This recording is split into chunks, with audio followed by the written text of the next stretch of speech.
Well, you saw the thumbnail, right? So let's just get right into it. But if you're new here, thank you for stopping in. And if you're an old subscriber, thank you for supporting the channel. Really appreciate the old support I can get at this point in time. So thank you very much. So we have a very big fight tomorrow. We got Dmitry Bivol versus Artur Beterbiev. And a lot of people say it's a 50-50 fight. And it kind of is. And I'm going to tell you why. Well, because if it was prime for prime, this would be a no-brainer instantaneously, right?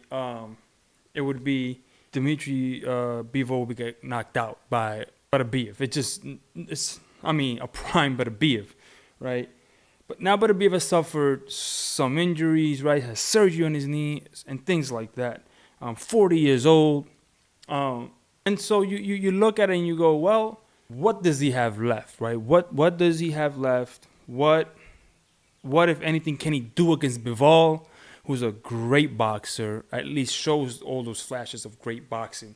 And so what can an aging great fighter like Beterbiev do? I mean, the guy's 20-0 with 20 knockouts. What can he do? Well, I'm going to tell you what he can do. It's run. He's not going to win this fight. I'm going to tell you why. People are fooled right now about Dmitry Bivol's resume because he beat Saul Alvarez, right? But the problem with beating Canelo is not in itself Canelo, because Canelo is a legend, living legend, who's still in his prime. Yes, he's on the other side of the hill now, but he's still in the prime top of it, right? But he's going to go down. It's just a natural state of things. Canelo has never looked good at light heavyweight, right? That is his ceiling. He cannot go past that. And even that 168 should say is the height of his success, and then the ceiling, what he can't really be at, is 175. When he fought the Crusher, Kovalev, he was actually losing that fight. If you look at it real closely, he was not winning that fight. Kovalev was outboxing him pretty decently easily. It wasn't a good look for Canelo until he caught a very shot and turned around fighter, meaning that the turnaround from his last fight from Yard to Canelo was a fast turnaround. Canelo knew that it's a strategy, right? To get a fast turnaround on an older fighter who seemed shot, who got a title, who just came off a tough fight with Yard. Because the fight with Yard was tough. Yard was thrown in too early, but it was a tough fight. And I think that ruined Yard, by the way. He was losing that fight. In his second fight, to Saul's credit, he took on Dmitry Bivol, which was seen at the time as the safer bet, right? You don't want to go into Beterbiev right now. You want to see how he does against Dmitry, who doesn't have any punching power, so they say, things of that nature. Well, Dmitry looked like a world crazy beater right there because he destroyed pillar to post Saul Alvarez. Saul wasn't competitive. Sometimes you throw a combination, but there was nothing in there that you go, damn, we should see a rematch. There was no rematch to be said or had because he literally beat him pillar to post. So now you have Beterbiev. Beterbiev from, I think, Alexander, or I forget the name, but, past that, his resume is stacked with Yard, Callum, Joe Jr., Joe Smith, Jr., he has who else is in there? Denise. Denise.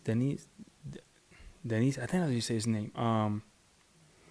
Who else is in there? He has a lot of guys in there that a lot of people don't know. Gosvick, he's in there. He has a lot of guys in there that Joe Smith, I think, is one of the common opponents, or Callum Smith, one of the two. But again, the resume that Beterbiev has is better. It's just better all around because except for Sulda Ramirez and Saul Alvarez, he doesn't have anybody else really that can compare to Beterbiev's resume. Beterbiev has been down. And we know what happens when Beterbiev gets put down. He gets back up and he wins. We don't know what happens when Bivol is down or Bivol is behind. We don't know what happens. We don't know what that looks like. We don't know. And we're going to find out because I believe that Beterbiev, although his knee might still be the red herring, right? That knee could show up at any time and go, it's over. Like you're not going anywhere. Like it's a done deal for you. We don't know if that's gonna show up. If it does, it could be signs of trouble. But I think Beterbiev will pressure him and break him down and knock him out. I think he stops him in the 11th round. I don't think it goes to decision. I think Bivol in the first 3 rounds looks sound. He looks good. But after that, I think Beterbiev starts putting on the pressure and cutting off the ring. And Beterbiev has a great jab. People don't talk about his jab, the way his jab goes in. Now, Beterbiev does move side to side. And I know in the past I've said that he doesn't do anything particularly well. And he doesn't do something particularly well. It's the culmination of all the things that he does well together, right? So I just shouldn't say well. All the things he doesn't do anything particularly excellent.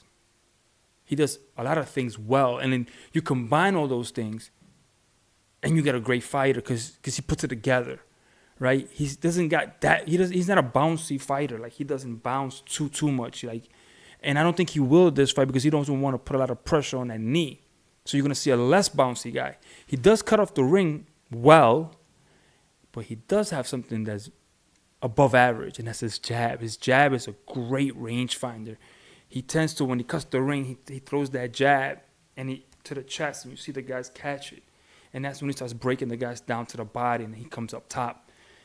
And if you notice in the weigh-in, he actually was heavier than Bivol. But he looks skinny like beef jerky. Why is that? His bone density. That man's bones are heavier. And heavy bone hurts. When they say you heavy-handed, it's one of two things. Your tendons, I'm going to get scientific here, guys. Bear with me, right? So your tendons are a little shorter, so they snap faster, right? And you're born that way. And so you have a genetic advantage.